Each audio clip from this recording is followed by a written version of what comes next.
आज का हमारा लेक्चर होगा मोमेंट ऑफ इनर्शिया पे एक सीपीपी डिस्कशन पे सीपीपी नंबर 43 जो इस वीडियो के साथ डिस्क्रिप्शन बॉक्स में लिंक भी होगा।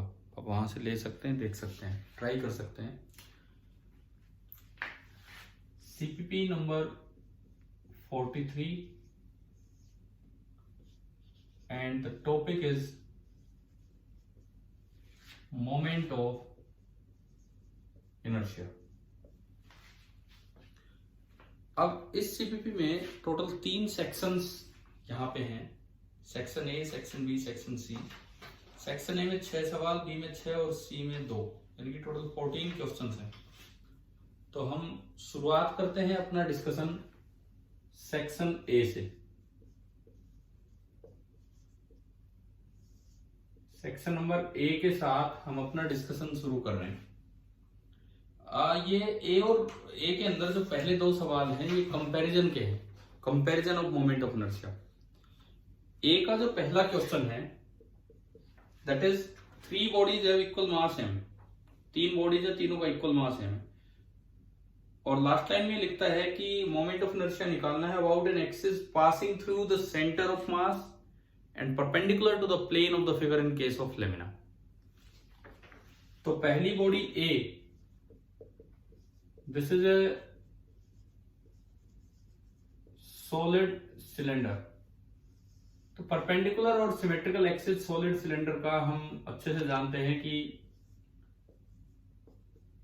ये वाला होगा ये, और इसका रेडियस है r। बी ये लिखता है square lamina of side r। This is square lamina, lamina means plane of side r, axis इसके सेंटर से हो और परपेंडिकुलर हो। और सी में लिखता है solid sphere of radius r। This is a solid sphere of radius r, और इसके एक्सिस से डायमेट्रिकल जो होगा, इसमें लेमिना तो है नहीं कि इसके प्लेन के परपेंडिकुलर हो, लेकिन डायमेट्रिकल एक्सिस। तो तीनों का आई लिखना है। हम जानते हैं कि, और तीनों का मास भी m है। तीनों बॉडीज का जो मास है दैट इज m। तो इसमें आप एक्सिस के पैरेलल फोल्ड करोगे तो एक डिस्क बन जाएगी। तो इसका आ जाएगा mr स्क्वायर बाई 2। 1/2 इज 0.5 mr square. Second B, square lamina. हमने पढ़ा है पिछले लेक्चर में कि स्क्वायर लेमिना का होता है, square lamina means rectangular lamina का हमने पढ़ा था m/12 into L square plus B square. यहां होगा r square plus r square, that is 1/6 mr square, 0.16 mr square. तीसरा अगर आप लिखते हैं सॉलिड स्फीयर का, हम याद ही रखते हैं formula 2/5 mr square, 5 4 20 0.4 mr square. अब इसमें कंपेयर करना है कि स्मॉलेस्ट कौन सा है। अब यहां भी बच्चा कई बार गलती कर जाता है, 0.5 है, ये 0.16 है, ये 0.14 है, तो इसको लार्जेस्ट मान लेता है और इसको स्मॉलेस्ट। ये 16 नहीं है। अगर इसको 16 रीड करते हो तो ये 50 है और ये 40 है। फिर आप ऐसे कंपेयर करो, वो तो 1 से थोड़ा सा ज्यादा है। अब देखो स्मॉलेस्ट कौन सा है, तो स्मॉलेस्ट हमारा निकल के आया स्क्वायर लेमिना। ये जो स्क्वायर लेमिना है इसका मोमेंट ऑफ इनर्शिया स्मॉलेस्ट होगा। कुछ ऐसा ही सवाल, दूसरा सवाल था, उसमें लार्जेस्ट पूछा है। अब इसमें जो 4 ऑप्शंस दिए हैं इनमें से एक तो ऑप्शन यही है, square lamina of side 2a। कोई नहीं, इसको दोबारा ही बना लेंगे। क्वेश्चन नंबर सेकंड जो है सेक्शन ए का, for the same total mass same है, which of the following will have the largest moment of inertia about an axis passing through. वही है, सेंटर ऑफ मास से पास हो रहा है और उसकी प्लेन के परपेंडिकुलर है। डिस्क ए ऑप्शन में दिया गया है कि एक डिस्क है, इसके सेंटर से पास हो रहा है और ए इसका रेडियस है। तो ये हम जानते हैं कि हाफ ma स्क्वायर बाई 2 यानी कि 0.5। अब इसमें मुझे निकालना है कि लार्जेस्ट किसका होगा। दूसरा अगर मैं देखूं, एक रिंग दी है, ए रेडियस की एक रिंग है, तो इसका आई तो एम ए स्क्वायर होगा, यानी कि this is 1 into M A square, क्योंकि हमें तो ये फैक्टर ही कंपेयर करना होगा और कुछ नहीं। तीसरा बोलते हैं square lamina of side 2a।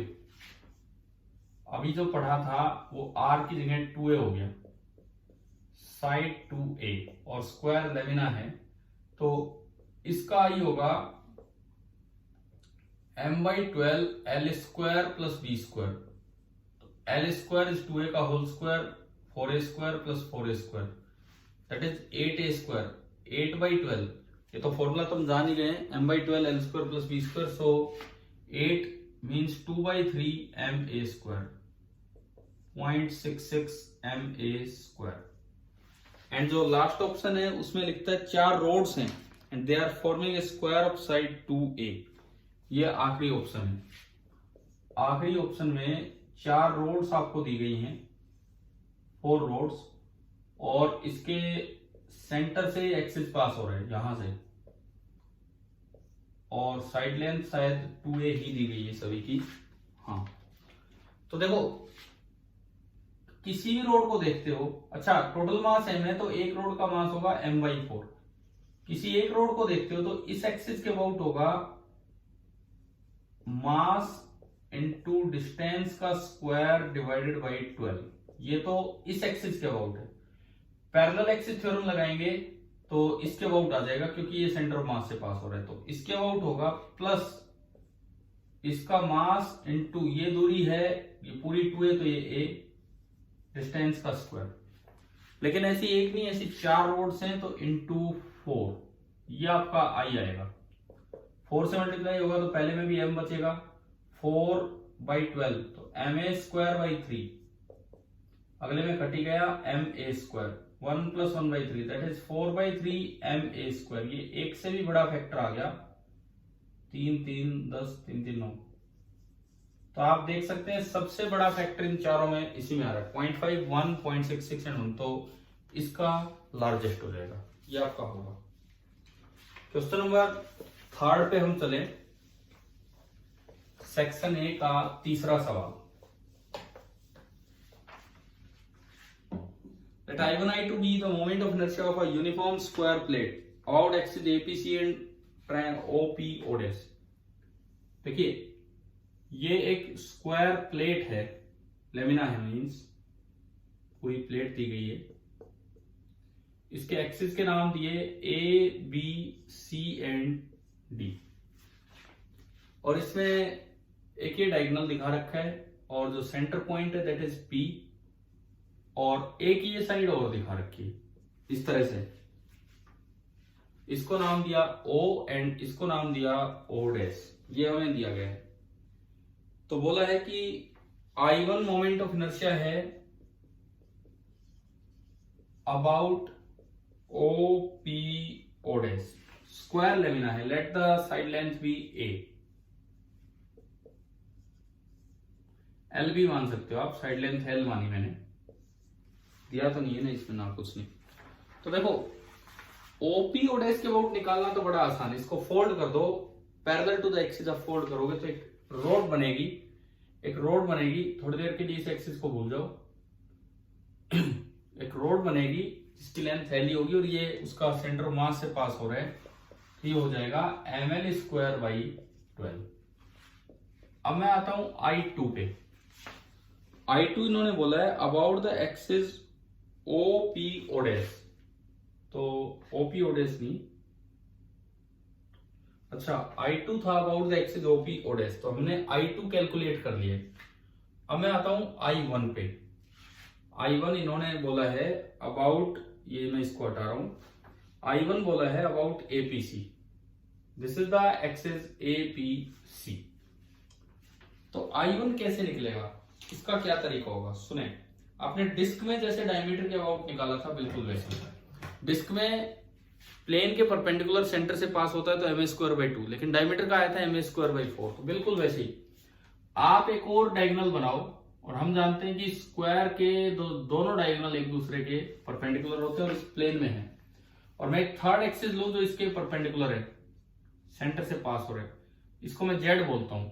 तो आई जेड मेरे लिए लिखना आसान है, m/12 into L square plus L square, आज भी 2 बार लिख चुके हैं, ये होगा ml²/6। अब आप यूज कीजिए परपेंडिकुलर एक्सिस थ्योरम का। जो दो इसके डायगोनल हैं, एक तो I about APC plus I about BPD, this will be equal to I about Z. अच्छा, ये भी डायगोनल तो दोनों सेम ही है, इक्वल डिस्ट्रीब्यूशन है इसके अबाउट, तो 2 times I about APC that is ml²/6। तो आई अबाउट एपीसी आपका निकल के आया ml²/12।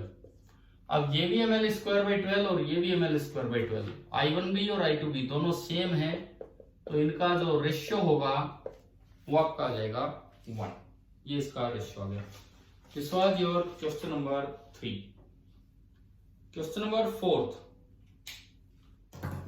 चौथे सवाल में एक ट्रायंगुलर लेमिना को एक राइट एंगल ट्रायंगल शेप में कर दिया, मास लेकिन उसका m है, साइड दोनों बराबर है AC और BC A। देखिए 4th क्वेश्चन,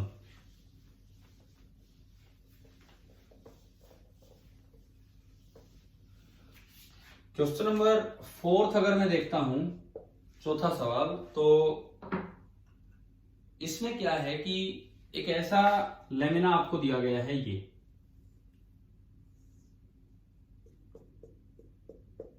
लेकिन मास इसका m है, ये साइड A है, ये साइड भी A है, और बोला है कि आपको बताना है moment of inertia about an axis, जो इसमें डायग्राम में दिखा रखा है पॉइंट O, मिड पॉइंट है उस हाइपोटेन्यूज साइड का और परपेंडिकुलर है इसके अबाउट, तो इसके अबाउट हमें निकालना है।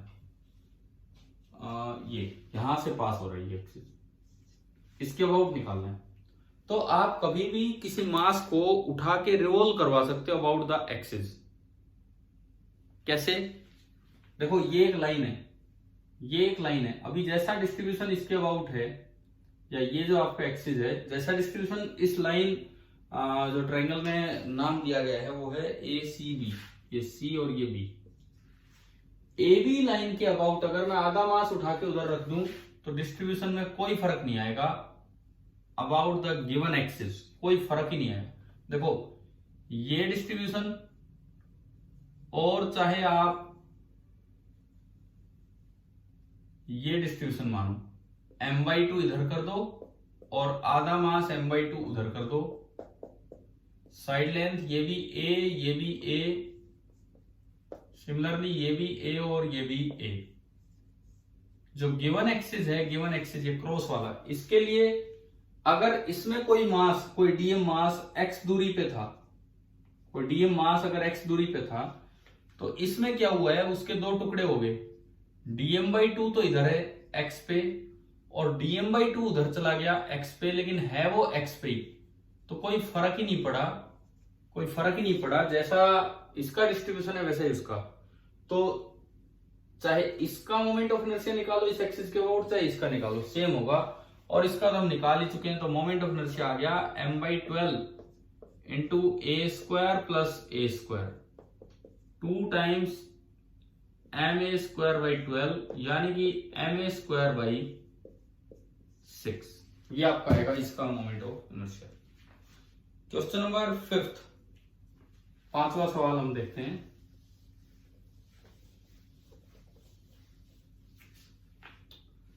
सेक्शन ए का 5वां सवाल, क्वेश्चन नंबर 5, उस पे आप आइए। A thin uniform rod of mass m and length L has its moment of inertia I1 about its perpendicular bisector। देखिए एक रोड थी, ये मास m है और लेंथ L है, इसके परपेंडिकुलर बाइसेक्टर के अबाउट इसका जो मोमेंट ऑफ इनर्शिया है वो दिया गया है I1। तो शायद हम सभी याद रखते होंगे कि I1 का फॉर्मूला होता है ml²/12। अब इसने पूछा है, अब इसको बेंड कर दिया in the form of a semi circular arc.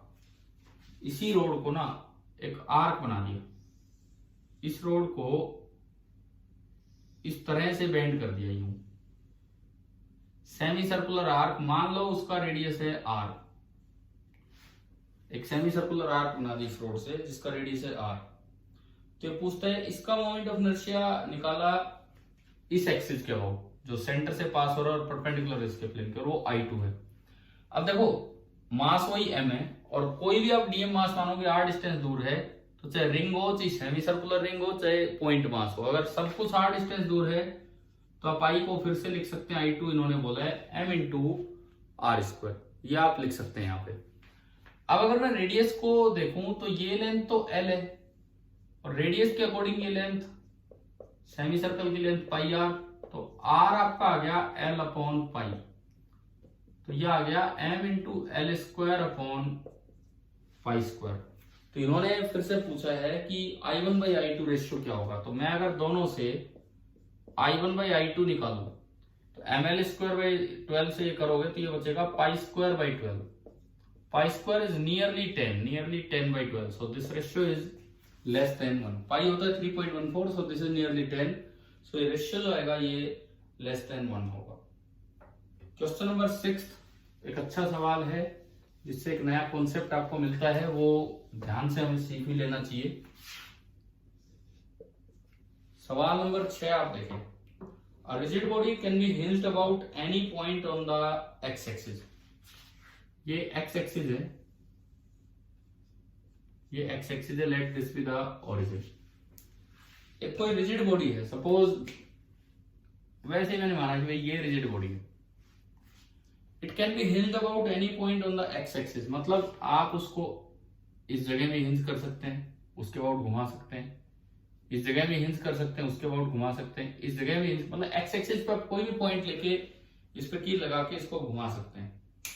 कैसे भी देखिए, ये लिया आप इसके अबाउट टर्न करा सकते हैं, ये लिया आप इसके अबाउट टर्न करा सकते हैं, ये लिया आप इसके अबाउट टर्न करा सकते हैं, इस तरह का अरेंजमेंट है। और जो इस बॉडी का मोमेंट ऑफ इनर्शिया है वो एक्स पे डिपेंड करेगा कि आपने कहाँ हिंज किया है। सपोज ये कोई दूरी है एक्स, तो इस एक्सिस के अबाउट जो मोमेंट ऑफ इनर्शिया का एक्सप्रेशन है वो आपको दिया है 2x square minus 12x plus 27। 2x square minus 12x plus 27, ये इसका मोमेंट ऑफ इनर्शिया का एक्सप्रेशन दिया गया है। अब अगर मैं इसको किस तरह से देखूं, इन्होंने पूछा क्या है इस सवाल में, x coordinate of centre of मास।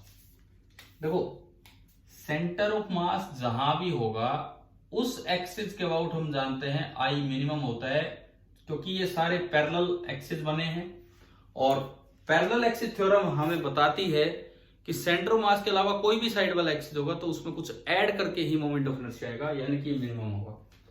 तो if x be the position of center of mass, then di by dx, or you can say then I is 0, I is minimum, and di by dx is 0। तो सबसे पहले तो हम ये काम करें, because ये सारे पैरेलल एक्सिस बन रहे हैं, तो मैंने यहां से di by dx निकाला, मैंने यहां से सिंपली di by dx निकाला और वो आ गया 4x माइनस 12।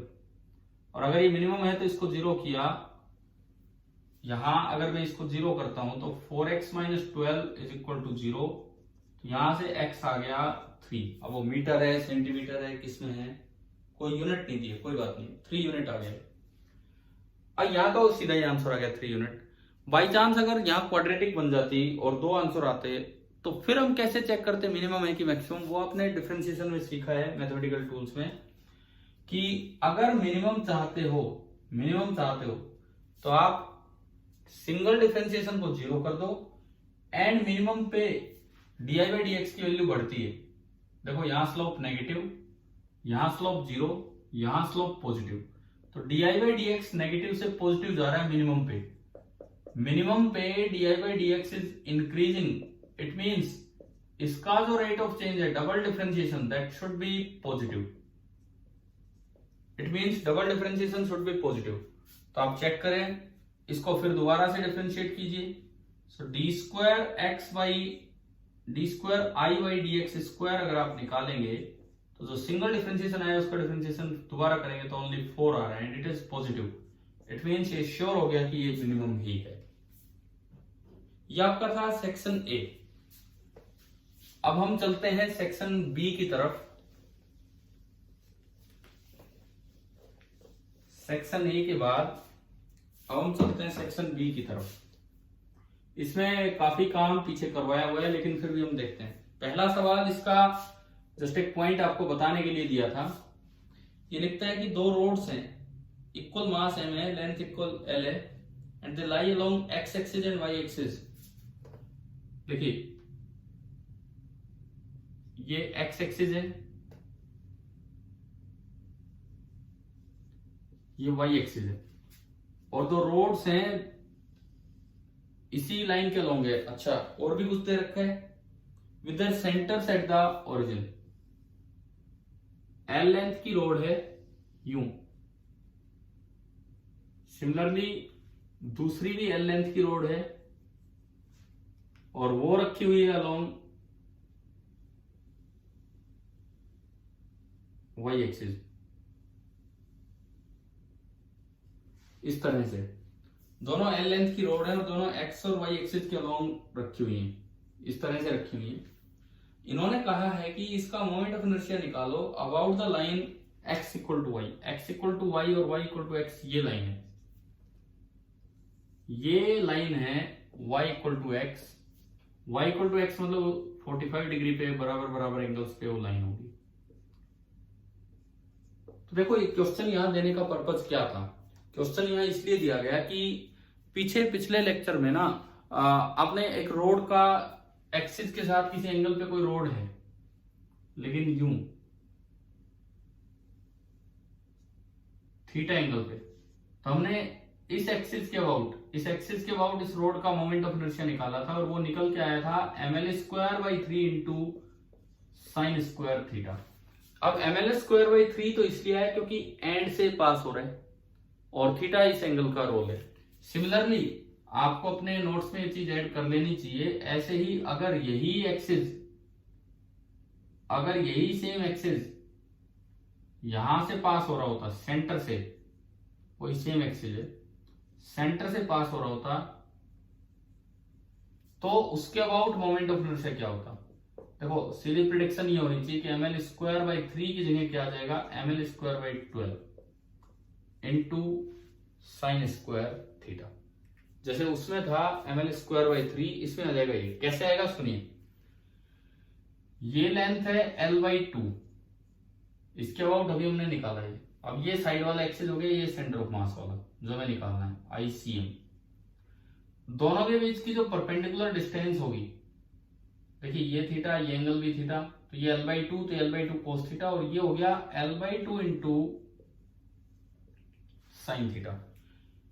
तो I about side axis, this is ml²/3 into sin² theta plus बराबर ICM जो हमें निकालना है, ICM वो है जो हमें निकालना है, plus total mass m into distance का स्क्वायर, और ये डिस्टेंस है l/2 इंटू साइन थीटा का स्क्वायर।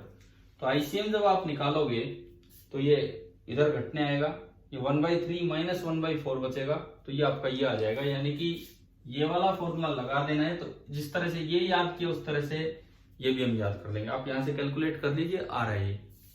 तो अब देखो दोनों रोड्स का निकालते हैं, दोनों के सेंटर से पास हो रहे हैं, तो इस एक्सिस के अबाउट जो I लिखेंगे, एक्स वाली रोड का होगा ml²/12, L टोटल लेंथ है, इंटू sin² 45, और सेम यही दूसरी रोड का होगा। अब देखो sin 45 1/√2, उसका स्क्वायर 1/2, 2 से 2 कैंसिल हो गया, तो ये आपका आ गया ml²/12। ठीक है, तो इस क्वेश्चन की इंपॉर्टेंस ये थी कि इस फॉर्मूले को एक्सटेंड कर दिया है यहां तक। क्वेश्चन नंबर सेकंड, एम्स 2008 का ये क्वेश्चन है, 2008 में एम्स में सवाल पूछा गया था। 4 point masses each of mass m are placed at the corners of a square ABCD of side length L। आपको ये दिया गया है कि 4 पॉइंट मास हैं एक स्क्वायर दे रखा है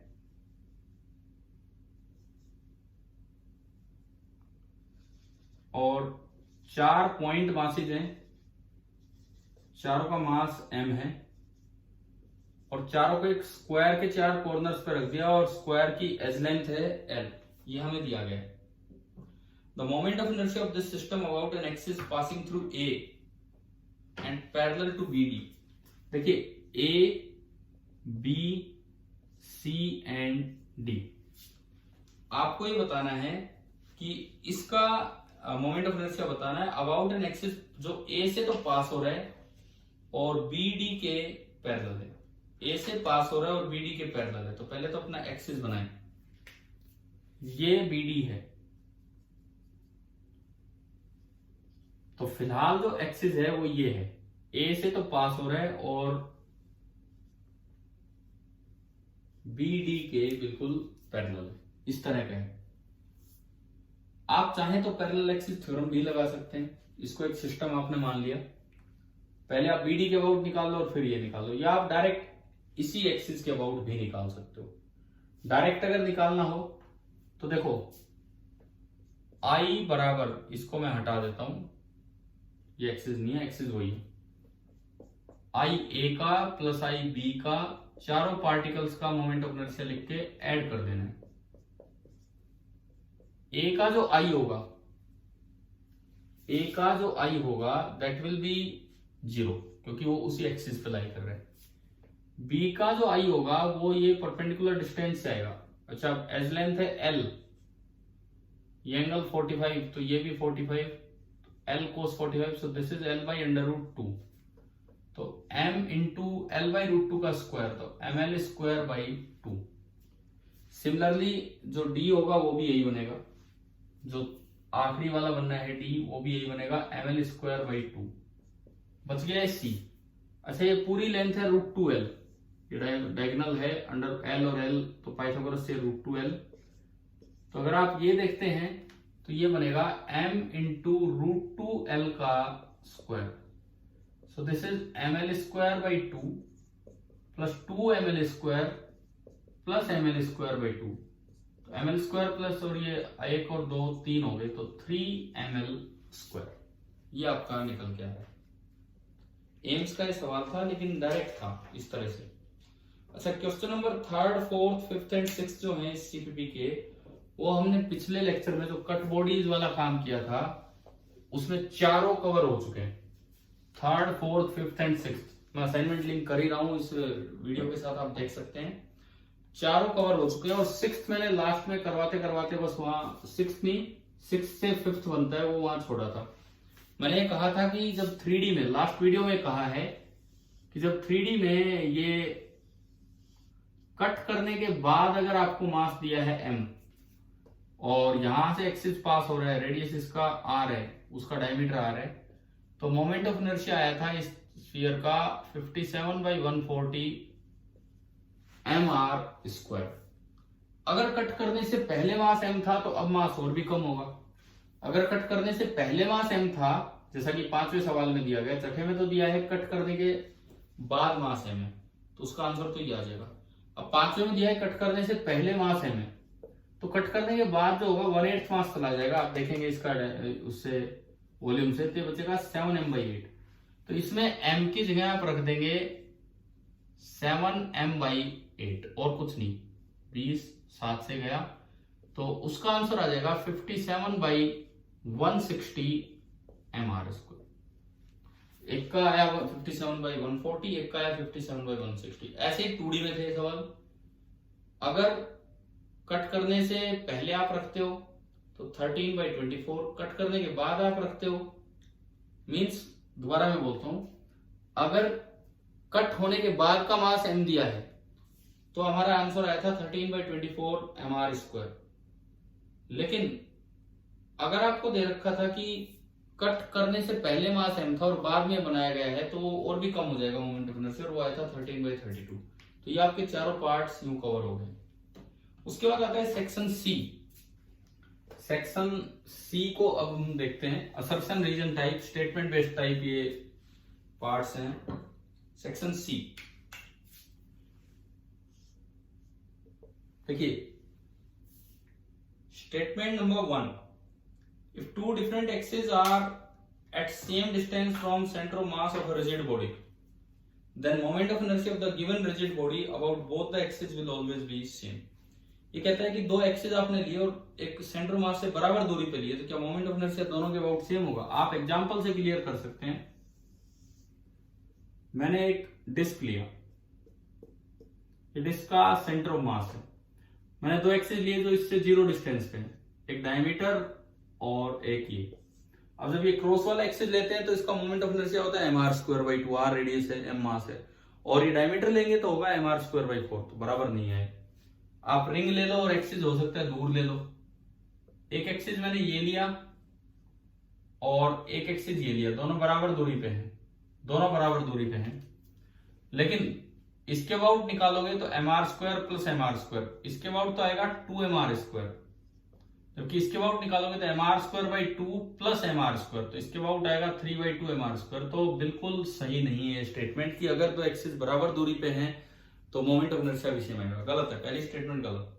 दूसरी statement, from parallel axis theorem I = ICM + MD², where the terms has usual meaning. अब यूजुअल मीनिंग बोल दिया तो इसका मतलब हमें ये सही बोलना पड़ेगा, बिकॉज ऐसी ही कुछ इक्वेशन पैरेलल एक्सिस थ्योरम की होती है। तो स्टेटमेंट फर्स्ट फॉल्स है एंड स्टेटमेंट 2 ट्रू है, तो ये तो मिल गया हमें एक ऑप्शन। इनमें दिक्कत कहाँ आती है? जब दोनों स्टेटमेंट ट्रू होती है तो आपको एक और चीज चेक करनी पड़ती है, क्या सेकंड से फर्स्ट तो एक्सप्लेन नहीं हो रही है। चलो इसमें तो ऐसा कुछ नहीं था। आते हैं आखिरी सवाल पे, क्वेश्चन नंबर 2 पे हम आए। दूसरा सवाल ये देखें, इसकी स्टेटमेंट्स हैं। पहली statement, moment of inertia of any rigid body is minimum about the axis which passes through its centre of mass as compared to any other parallel axis. ये कह रहा है कई पैरेलल एक्सिस दे रखे हैं, तो उनमें से मोमेंट ऑफ इनर्शिया उस एक्सिस के अबाउट मिनिमम होगा जो सेंटर ऑफ मास से पास हो रहा है। ये चीज हम आज यूज भी कर चुके हैं 2 बार, तो बिल्कुल सही है पहली स्टेटमेंट। दूसरा, entire mass of a body can be assumed to be concentrated at its centre of mass for applying Newton's law. Newton's law लगाने के लिए आप पूरा मास समेट के सेंटर ऑफ मास पे रख सकते हैं, बिल्कुल रख सकते हैं, लेकिन पहली स्टेटमेंट भी सही है, दूसरी भी सही है, परंतु वहां मोमेंट ऑफ इनर्शिया मिनिमम का इससे कोई लेना देना नहीं है। तो इसका आंसर आ जाएगा कि दोनों स्टेटमेंट ट्रू है, लेकिन सेकंड फर्स्ट की करेक्ट एक्सप्लेनेशन नहीं है। अच्छा, अगर एक और सवाल यहां बना के दिया जाए जिसमें स्टेटमेंट 1 तो दूसरे सवाल से ले ली जाए और स्टेटमेंट 2 पहले सवाल से, तो सुनो क्या बनता है। स्टेटमेंट 1 दूसरे सवाल की है, the moment of inertia is minimum about the axis जो सेंटर ऑफ मास से पास हो रहा है, और स्टेटमेंट 2 पहले सवाल से मैंने ले ली कि पैरेलल एक्सिस थ्योरम कहती है कि I = ICM + MD²। तो क्या वो आंसर चेंज नहीं हो गया? अब दोनों स्टेटमेंट भी सही है और पैरेलल एक्सिस थ्योरम से ही ये रिजल्ट निकल के आते हैं, यानी कि जो सेकंड स्टेटमेंट है वो फर्स्ट की करेक्ट एक्सप्लेनेशन भी है। तो आप ये असाइनमेंट यहां से ले सकते हैं और ये अपना ट्राई कीजिए और ये वीडियो लेक्चर देखिए। Thank you.